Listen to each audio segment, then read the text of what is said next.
Akekho right. Uyangicika uyazi kwakuhlala ngishiswa na ukuhlala la uyangicika nje. Uyangicika angiyazi kahle kahle into obuyizelela. Wena ngiyazi into obuyizelela. Uzomkhokhela kodwa?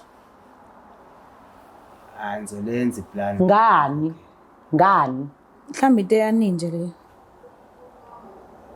Ya njengoba siqala unyaka manje. Mhlawumbe asithi noma kuphela inyanga mhlawumbe. Uzobe usuna 20,000 makuphela inyanga? Cha ngizokhokha uhalf. Angikunikeza ngihalf mina kunika 20,000. Uzonginika uhalf wani uzothi ngiyafundwa mina. Mungibheka mina ngiyinto ongafundwa mina mungibheka. Ungibonile eqala. Cha. Uyangaza ngani? Ngizokhokha uhalf. Ukhokhela bani? Uhalf ukhokhela ba? Ekhathi uyithatha kwakuhalf. Angithi phela Cha ngingitshela nkathi uthatha kwaku. Ngiyacela. Cha kwakuhalf kathi uthatha. Ungalokho uthi ungijwayele kabi. Ungangijwayeli kabi wena. Ngiyacela ukuthi Cha ungangijwayeli kabi wena. Ungangijwayela wena. ngiyacela nje. Uyanginyanyisa. Ngiyacela.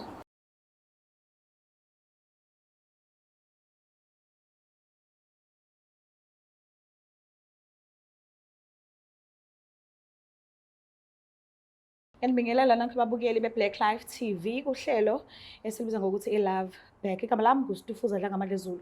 So ke namhlanje sivakashelwe ubhuti kanjani ikhona lentokazi esasenhlizweni yakhe afisayo ukuthi baphinde bazame ukuxoxa indaba zabo babuyelane futhi. So asazi noma sowina noma ngeke kwenzekeni kodwa ke asike sithule sibuke sizuthi kuzohamba kanjani. Sabona kanjani?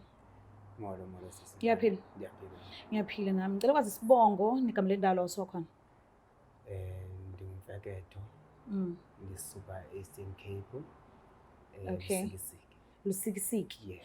Oh, all right. Ngicela usichazele kabanzi ke nge-relationship yakho nomuntu lo ofisa ukubuyelana naye. Bekunjani nje nisaqala nasekuhambeni kwesikhathi nanokuthi nihlukaniswe yini? Hayi ukuthandana sithandanile about 6 years. Okay. Kwahamba ke ukuthandana kwethu kwakuhle kanjaya. Kodwa kuye kwathi uma sekufika la kufika ukuphazamiseka khona usisi lo wanikeza imali. Imali eyokuthi ngiyothenga inkomo nembuzi. Okay. Bezoba nomcimbi. So ekhaya lakhe. Kwakhe usisi. Okay. Kwasho ukuthi ke mina kunosathani kofikile kumina. Baphela imali phela ivuthiwe imali. Ngiyabo ukuthi imali ingaka ayingeke. Ngashaya ikhona. Ish. Manje mase ngifonela sister phone sengifaka. Awusathulakanga. Angisafumana inhlobo. Kodwa ngithena nje kulonyaka lo asenzama ukuthi ngibuyele kuyena ngokwe-calls. Okay. Hayi ngempela umuntu wasemzini waphinde wazama undamkela. Ingako ngithena angimlethela ekhaya. Ukwamkelile nabuyelana shuthi. Besingakaxoxi into ipheleleyo ngendaba zokuthi ngahamba nemali yakhe. Kodwa nje besisakhuluma ukuthi safuna sibonane sixoxe. So njengoba umlethile ku-show ufuna ukuzokhuluma naye. Mhlambe njengoba uthi wakwamkelwa ukuthi nikhulumeni kuma-calls. Yini ekuvimbile ukuthi ukhulume naye yonke into kwi-call ningaze nifinyelele kwi-show? Ukuthi wena siswami kukhona izinto oyubomba manje ezikhuluma nobabili. Kuzo-end up kuba inkinga. Okay. Unolaka yini usisi? Unolaka kakhulu ngiyamsaba nje kumanje masangena nje. All right. Ngiyamsaba. Manje mawuthi kwakhe uqonda ukuthini?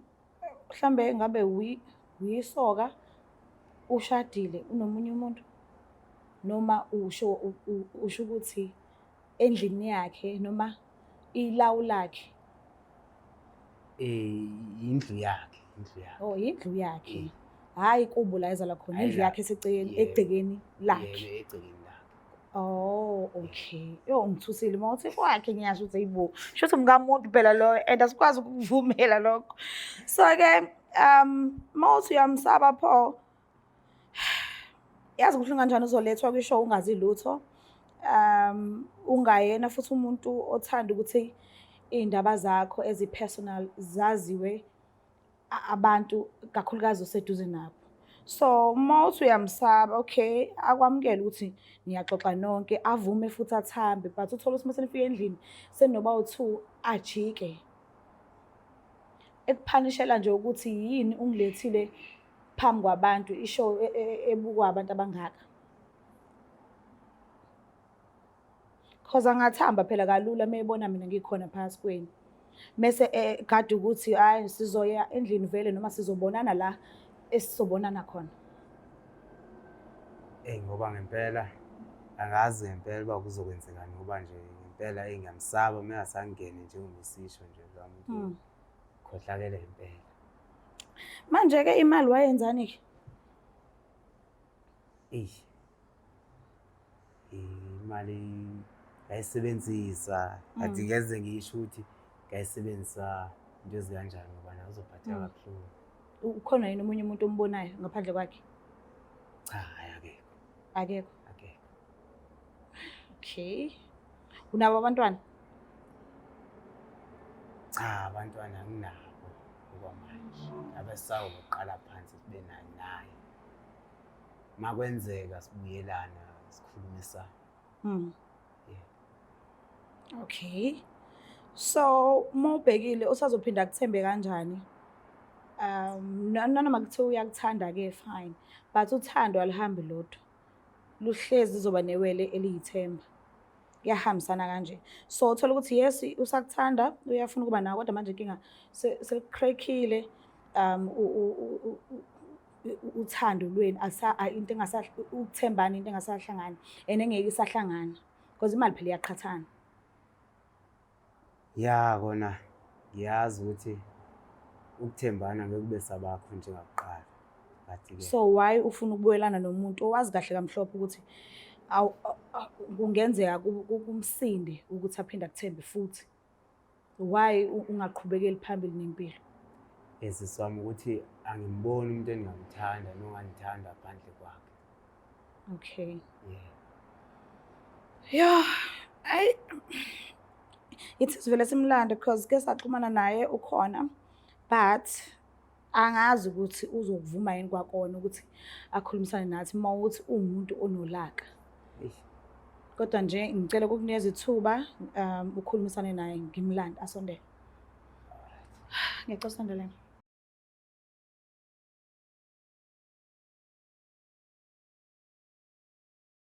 Siphinde sinamukele futhi babukeli bayo iBlack Life TV uhlelo esiluza ngokuthi iLove Back. So ke udadewethu uvumile ukuthi abe nathi ngiyathemba ukuthi sizogcina siwinile kodwa angazi bakithi ake nje sibeke ithemba siza ukuthi kanti istory kahle kahle kwenzakalani kuzoba right mesizwa ngaye ngqo cause sisazwe iside elilodwa. So ke asike sizwe ukuthi kuzohamba kanjani. Sabona kunjani?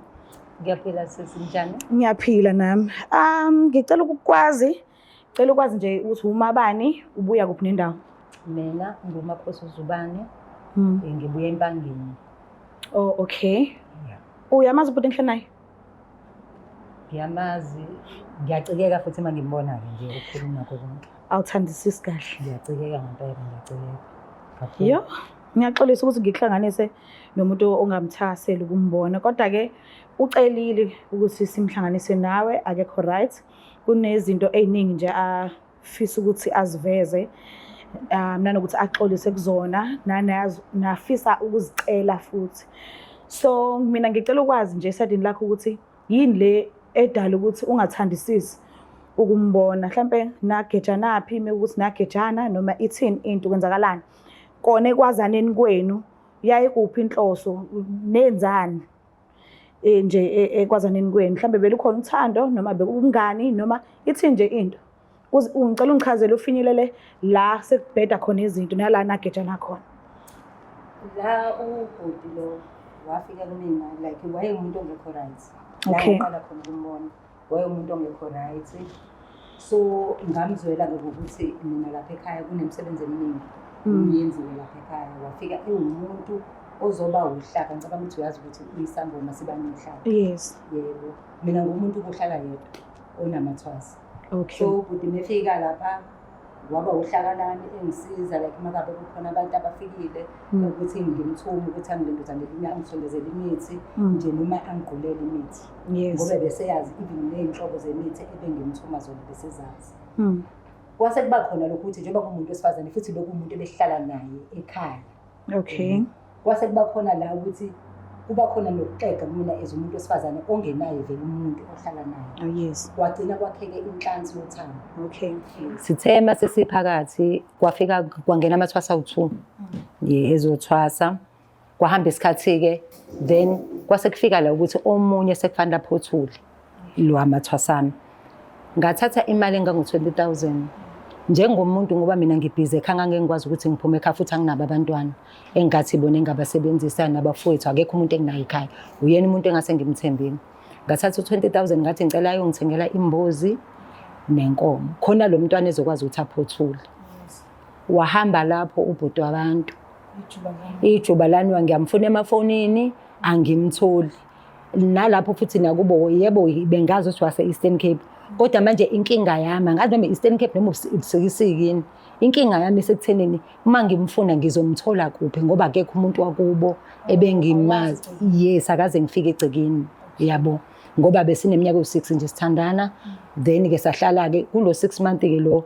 sengimnika le mali le wahamba one way up until njengoba sengimbone sefika usefika futhi nakho usefika nje usiyangidabukisa bese kufanele manje mina ngimzwele umuntu owangezinto ebuhlungu kangaka ngangokuthi ngaphinde ngathatha enye imali sekufanele manje ngiqhubeke nomsebenzi womntwana ngoba le mali kwangesiyona yami yayiphume kubo kwethwasa yabo iyona into yenza ukuthi ngimnyanye uyangicika ngicika nawe ukubalana nje naye kahle kahle kwakuza nje lana nje ngiyanyanya uyangicika kakhulu Waze kanzima ke. Mawuthi awukaze waze egcekeni kuyaba lapho senithangandane u6 years iminyaka eyisithupha yini yenza ukuthi ungakazi nje uyixaye ngokuthi uyobona kubo uyabona uthando lwesilimo ngaba nakho khona ukuthi ngiyisho ukuthi fanele ke ngiyisekini yabo elokho ethi hayi sizoye ekhaya bo umuntu elokho ekuthembisa and nefoni yakhe ibihlala noma kanjani nami sengikholwa ukuthi umuntu ongenamuntu yabo nami sengikhululekile sengifree ukuthi hayi lo muntu ngakwazi ukuthi ngakhe naye sikwazi ukuthi sibambe umsebenzi wedlozi nakho ke seyenza lezi zinto zakhe manje ngibone sebuye senecrash noma wayeshawa noma kwenzakalani angazi nje angazi indaba yakhe story sakhe angisazi ngiyacela buti ukuthi ukhulumisane naye angisho uzwile ukuthi akathandi sisi ukubona so ngiyacela ungandi kakhulu usingamoshela isikhathi uvelele nje uhlale phezu kodaba uchaze ukuthi yini yenza ukuthi umlande ufuna ukukhuluma naye kule show Sendithi manizokwazi apha ekhaya ukuthi mina into ebambani sisi apha ukuthi ndakumosha ngakudlela imali yakho kwabe ungekho into esixabene ngayo kodwa nje ndiyacela ungixolele uzuyidle ngaliphi imali yami ngoba phela kwangesiyoni yakho wena ngangikuthumile njengomuntu engangimsiza njengoba udle imali yami uzoyikhokha ngani lobo nje uzoyithatha imali yami ungitshele nje ake ngithi manje ngiyawufuna u20,000 rand wami la then bese siyaxoxa uzokwazi ukunginika utheni-ke sizama ngendlela angeke ngikwazi ukuzama mina imali yami la imali yedlozi ngeke ngikwazi ukuzama into zedlozi ngeke ngikwazi ukuzama futhi nje wena njengoba uzela uzongimoshela isikhathi kahle wena into oyizelela ayikho awuyazi ufuna uzothatha enye imali yami futhi iyona into oyizelela andizile uzokwenzani ngifuna ukukhulumisana nawe sibuyelane ngeke ngikwazi ukubuyelana nawe mina imali yami oyidla nobani iqala nje uzobuyelana nami manje sonke lesikhathi ubuwenzani nobani nje ubusobuya manje ungalokho ukuthi nje mina ngijwayele kabi ungalokho ukuthi ungijwayele kabi awuphinde la uphuma khona mina ngisinto okudlala ungalokho ukuthi ngijwayele kabi yabo nje umusha isikhathi sami ziningi into engabe ngiyazenza mfowethu ungalokho ukuthi ungijwayele kabi into yakho nje ungiyeke nje phansi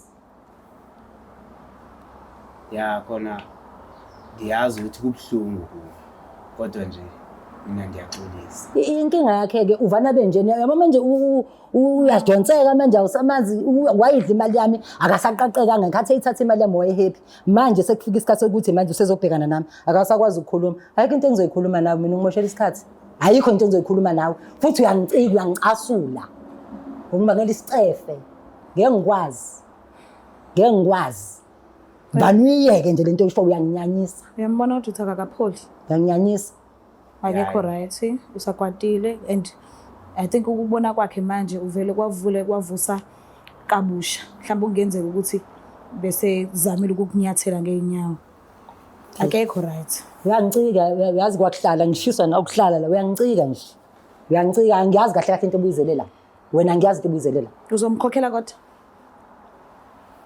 Angizolenza iplan. ngani Mhlawumbe into eyaninje le. Ya njengoba siqala unyaka manje. Mhlambe asithi noma kuphela inyanga mhlawumbe. uzobe usuna 20,000 makuphela inyanga Cha ngizokhokha half.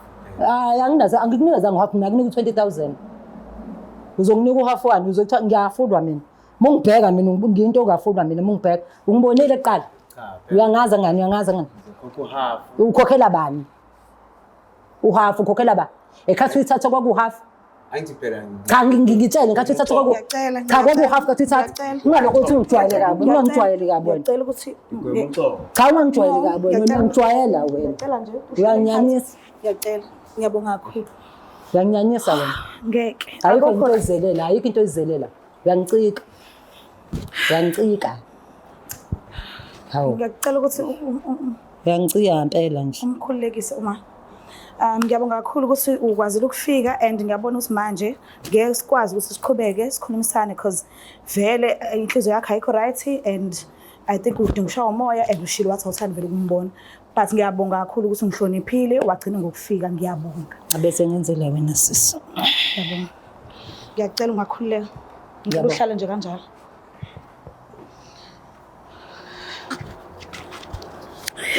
yo yabona ukuthi ayikho right Ya wena. Correct. ithini into uzokwenza kanjani ukuthi umbuyisele imali and uyamuzwa ukuthi akawufuni uhalf uyidinga yonke nje Sisebenzile indlela endiyibone lula mina ngizama ukuthi ndiboleke lo mali engizoyiboleka khona la esiphakathi enyangeni noma kuphela inyanga. Okay. Bese iyaphelele imali yakho. Base yaba ukudala izikweletu Hey. uzokhokha kanjani ke kona kusubolekile ke Okay ngiunderstand-ke unga-risk mhlambe uwenze isikweletu uboleke and then uhambe uyomkhokhela ngoba ufuthe vele ufuna ukuthi ube naye mhlambe axola inhliziyo abe right then isikweletu lesiya Isikweletu sasinankinga ngizosikhokha. uzosikhokha Sikhokha back. mhlambe ubona ukuthi kuyenza yona usikhokhe ngenye imali yakhe futhi ithini plan yakho Cha ngizokhokha ngeyakho Yebo.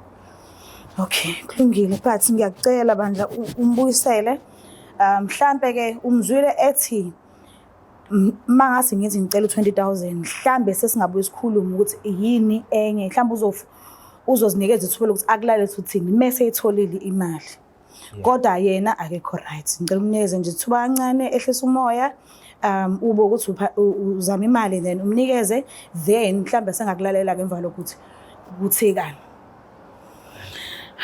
ngifisela inhlanhla mbukela bekhaya nibonile nani ukuthi kuphetheke ngokwenze kanjani and udadewethu akekho right ubhlungu ke kakhulu ukuthi usungathathelwa imali ngalolu hlobo lolu ekwenzeka ngalo kuyena ekubeni ufuna ukukhipha omunye wamathwasa akhe and then mesenikeza ubhuti besemthembile imali wahamba kanjalo kwadingeka ukuthi aphinde athathe kweyakhe ke futhi usho usekhipha u40 manje abengayimisela ukuthi angawukhipha so ngiyazi lapha emakhaya ukuthi ngenzeka ukuthi khona bangena othandweni ngoba nakho khona izinto abayifunayo but ibhlungu lento iyalimaza ngiyathemba ukuthi niziboneleni nani ukuthi usisi benjani enhlizweni yakhe ushilo wathi kwakungibona ubhuti akakuceli kodwa ngesimanga sokuthi useze wafika uzosale simlalele, kodwa i-wrong lento ukuthi uthande umuntu ngoba nakho ukuthi unani. Awukumthande nje ngenhliziyo enhle evulelekile emhlophe. Then ezinye izinto sezozenzakalela-ke ekuhambeni kwesikhathi, but ungayi ngokuthi unani, ngifuna ini yakhe. Ngiyacela bafethu iphathane kahle lapha emakhaya, ithandaneni. Ngifisa ukunikhumbuza ukuthi nakanjani ukuthi udinga izinto zesiZulu zokuzilapha noma zokuzigeza.